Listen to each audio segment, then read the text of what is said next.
Tom was right. It is all about family. Seriously, though, how the heck do people run so fast in flip-flops? The Furious is a crazy, intense action thriller that will have you flinching and wincing as the adrenaline races through you. A father fights fiercely against ruthless kidnappers to save his abducted daughter. So right from the start of this movie, you're going to become acutely aware that the story, it is not unique. In fact, it shares a ton in common with a certain Liam Neeson flick where he tells an anonymous caller, "I will look for you, I will find you, and I will kill you." Yeah, that's pretty much the crux of this martial arts spectacular.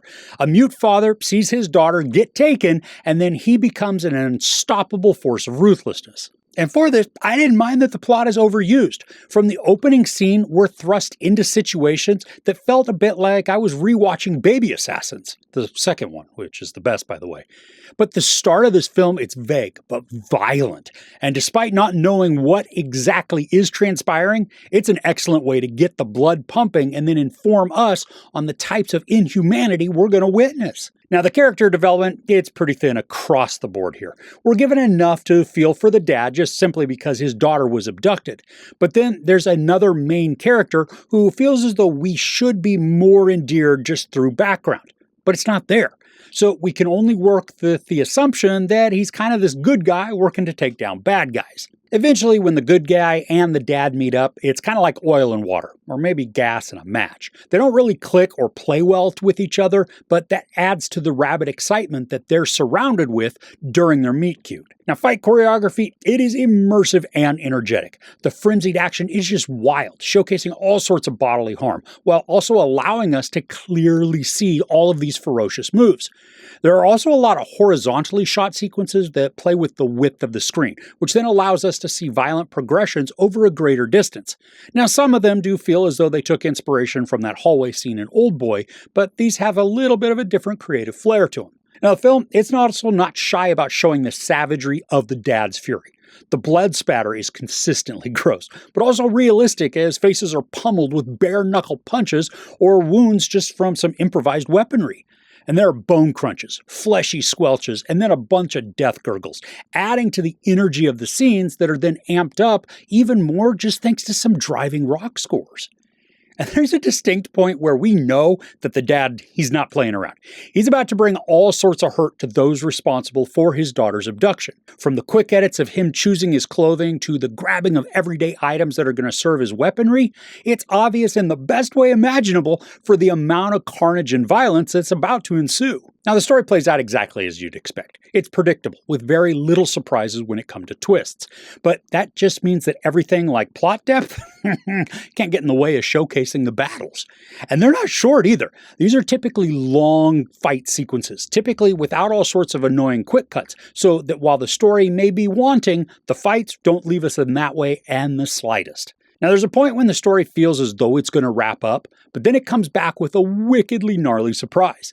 And most of the action is hand-to-hand with some non-standard weaponry. But for the finale, we get an expert-level demonstration of how to use a kukri blade and an archery set. Kind of like this. Well, if the first two-thirds of the film are hyper-violent, the finale is viciously homicidal. And just like with the rest of the sequences, the camera works to put us right in the middle of the melee so that we almost need to dodge, duck, dip, dive, and dodge the oncoming attacks. Now, I'd love to see the behind-the-scenes footage just to see how the camera operators maneuvered around the actors while flawlessly capturing all the brutality, while also not getting hit in the process. Now, unfortunately, the conclusion, it's a little anticlimactic, especially given all of the energy that is built up prior.